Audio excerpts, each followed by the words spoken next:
3 बेटियां थीं। तीनों बेटी बहुत ही सुंदर थीं। सबसे बड़ी राजकुमारी का नाम मैरी था और मंझली राजकुमारी का रोज था और सबसे छोटी और चंचल राजकुमारी का नाम एली था। सब बहुत हंसी खुशी से रहते थे। सब कुछ अच्छे से चल रहा था। एक दिन राजा लॉरेंस अपनी बेटियों के साथ खाना खा रहे थे। आज मैं आप तीनों से एक सवाल पूछता हूँ। हाँ पिताजी पूछो। बताओ तुम किसके भाग्य का खाते हो? पिताजी, आप मेरे पिताजी हैं और मैं आपकी बेटी हूँ, इसलिए मैं आपके हक का खाती हूँ।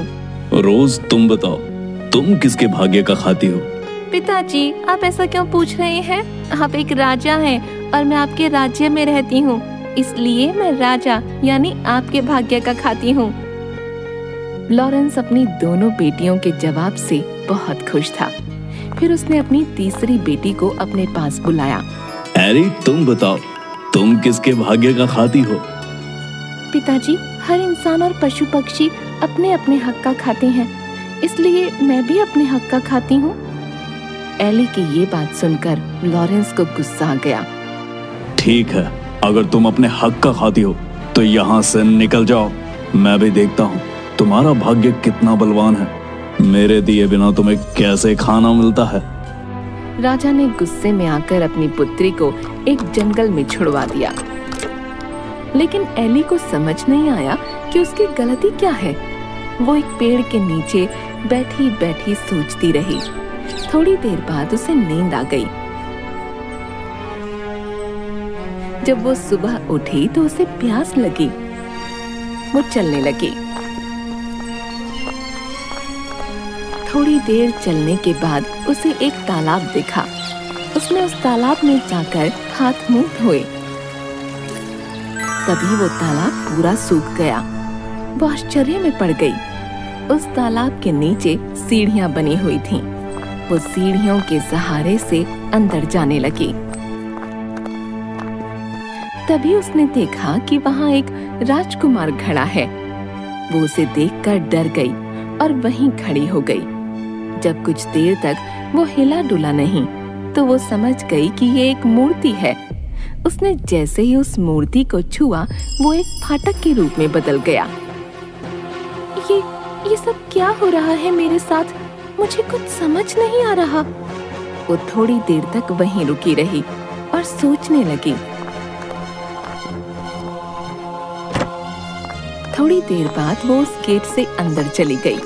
वो जैसे ही अंदर गई, उसने देखा कि वहाँ एक सुंदर सा बगीचा बना हुआ है और बगीचे में सुंदर सुंदर फूल लगे हुए हैं और उसके बीचों बीच एक पोखर है। वो पोखर के पास गई। उसने वहाँ पानी और बगीचे में गिरे हुए फल खाए और सो गई। तभी उसके सपने में एक एंजल आई। बेटी, तुम परेशान मत हो। तुम्हें मुझ पर भरोसा है ना? तो डरो मत, मैं हमेशा तुम्हारे साथ हूँ।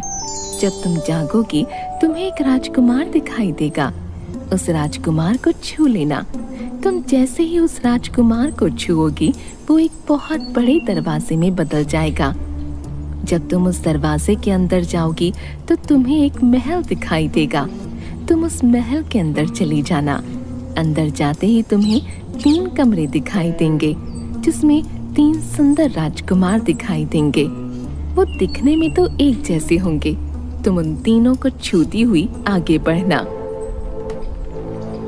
वो तीनों जाग जाएंगे। तब तुम्हें एक कमरा दिखाई देगा। जैसे ही तुम उस दरवाजे को खोलोगी, तुम्हें वहाँ एक सुंदर राजकुमार दिखेगा और जैसे ही तुम उसे छुओगी, वो जग जाएगा। वो जैसे ही जगे, तुम उसके गले में फूलों का हार डाल देना। वही तुम्हारा पति होगा। इतने में एली की आंख खुल गई और वो हड़बड़ा कर उठ गई। ये सब क्या हुआ? क्या वो सब एक सपना था? क्या सच में ऐसा होगा? एली सोचती रही। थोड़ी देर में सूरज निकला। उसने बगीचे से फूल उठाए और उन फूलों से हार बनाने लगी। जैसे ही वो पीछे मुड़ी, एक राजकुमार दिखाई दिया। अरे, ये तो बिल्कुल वैसा ही हो रहा है जैसा कि एंजल ने सपने में कहा था। एली ने उस राजकुमार को छुआ। वो एक दरवाजे में बदल गया। वो आगे चली गई। फिर उसने महल को देखा। वो महल के अंदर गई और 3 राजकुमारों को छुआ। उसके बाद वो कमरे में गई और उसने उस राजकुमार को छुआ और उसके जागते ही उसके गले में वरमाला डाल दी। राजकुमार ने अपने गले से वरमाला निकाल उसके गले में डाल दी। महल में शहनाई की आवाज आने लगी। दोनों ने विवाह किया। बहुत देर से एली के मन में एक बात चल रही थी। मेरे मन में बहुत देर से एक बात चल रही है, मैं आपसे पूछूं? हाँ हाँ पूछो। आप कौन हैं और वो 3 राजकुमार कौन हैं? ये क्या रहस्य है, मुझे बताइए। वो तीनों राजकुमार मेरे भाई थे। हम सबको एक महात्मा पुरुष ने शाप दिया था। अनजाने में मेरे भाइयों ने एक मृग को और एक मृगनी का शिकार किया था, जिसकी वजह से वो दोनों बुरी तरह घायल हो गए और मरते मरते उन्होंने मेरे तीनों भाइयों को आजीवन सोने का श्राप दिया। जब मुझे ये बात पता चली, मैं भागा भागा वहां गया तो उन्होंने मुझे ये कहते हुए शाप दिया कि तुम्हारे राज्य में ये सब हुआ है, इसलिए तुम भी पाप के भागी हो। मैं उनसे माफी मांगने लगा। मेरे माफी मांगने पर उन्होंने कहा, मैं अपना दिया हुआ शाप तो वापस नहीं ले सकता। हाँ, इसका एक उपाय बता सकता हूँ। उन्होंने उपाय बताते हुए कहा कि जब कोई धर्मोत्तम कन्या तुम्हें और तुम्हारे तीनों भाइयों को छुएगी, तुम सब वापस उसी अवस्था में आ जाओगे। आज तुमने आकर हमें एक नया जीवन दिया है। राजकुमार की बात सुनकर एली ने भी अपने साथ हुई सारी बात बताई और बताया कि किस तरह बिना अपराध के उसको दंड दिया गया और वो यहाँ तक पहुँची। राजकुमार ने उसे गले से लगा लिया और दोनों खुशी खुशी रहने लगे। थोड़े दिन बाद राजकुमार का राज तिलक किया गया और वो राजा बन गया और एली रानी। दोनों राज करने लगे। उनके राजा रानी बनने से उनकी प्रजा खुश थी। उनके राज्य में सब कुछ अच्छे से चल रहा था। लेकिन थोड़े ही दिनों बाद एली को अपने माँ बाप की याद आने लगी और वो उदास रहने लगी। एक दिन, क्या हुआ एली, तुम ऐसे उदास क्यों बैठी हो? मुझे अपने पिता की बहुत याद आ रही है। मैं उनसे मिलना चाहती हूँ। पता नहीं वो लोग कैसे हैं। मेरी बहनें, मेरी माँ, सब पता नहीं कैसे हैं। मुझे उनकी बहुत याद आ रही है। मेरे पिताजी को भी शायद अपनी गलती का एहसास हो चुका होगा। अगर ऐसा है तो चलो हम उनसे मिलने चलते हैं। तुम परेशान मत हो, हम कल ही तुम्हारे घर जाएंगे। दोनों राजसी ठाठ के साथ वहां पहुंचे।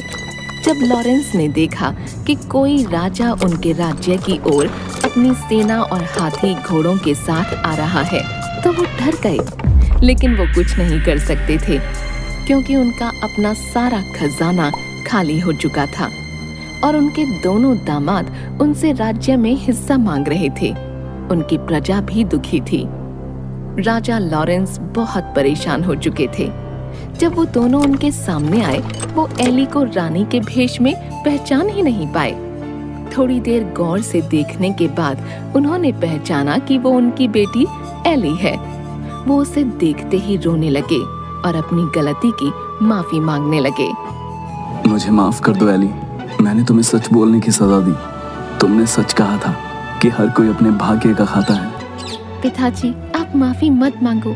आप अगर मुझे जंगल में न छोड़ते तो मुझे ये खुशी के दिन कैसे देखने को मिलते। इतना कहते ही लॉरेंस की आंखों से आंसू गिरने लगे और उसने